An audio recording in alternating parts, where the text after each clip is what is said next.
I'm reading Caledonian Road by Andrew O'Hagan. I've just started it, so I'm getting into it. It's about Campbell Flynn, who's a celebrity writer and academic, and he's just written a book called Why Men Weep in Their Cars. He is riding high, everything's going well, but he's headed towards catastrophe. Surrounding him is a colourful cast of eclectic characters, from Russian aristocrats to playboys to models and actors. But so far so good. It has to be The Swish of the Curtain by Pamela Brown. I read this book when I was a young teenager, and it's about 7 children who find this disused old chapel and they turn it into the Blue Door Theatre Company, and it's about them following their dream, and 2 years later they're winning a competition. A lovely book as a teenager to read. Hello Beautiful by Anne Napolitano.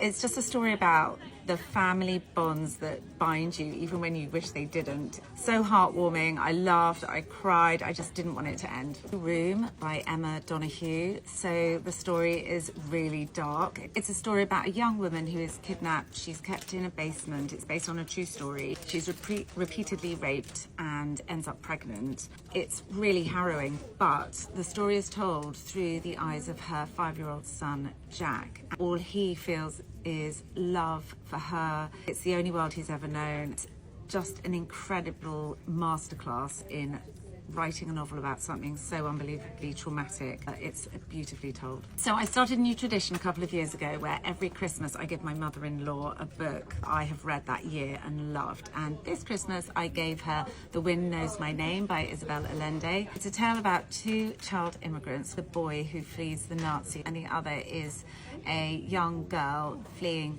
gangs in El Salvador. It's about how their stories collide. It's just brilliant. I would say fighting for top spot would be One Day, Me Before You, and maybe even Pride and Prejudice. It's not a comedy, but it really made me laugh, and it's Daisy Jones and the Six. There's multiple characters and they're all giving different accounts of essentially the same story. I just found that hilarious because they were always so different. I think the thing that really made me laugh the most was when I finished the book and I went onto Spotify and I spent about 2 hours trying to find Daisy Jones and the Six to listen to, not realising that they don't exist. Red Notice by Bill Browder. So he's a guy who started off as a kind of Wall Street maverick. He ended up going to Russia just as the Soviet Union was breaking up. But along the way he exposes lots of corruption and he got lots of death threats. It's really quite dramatic. He's made it his life's mission to campaign to expose it.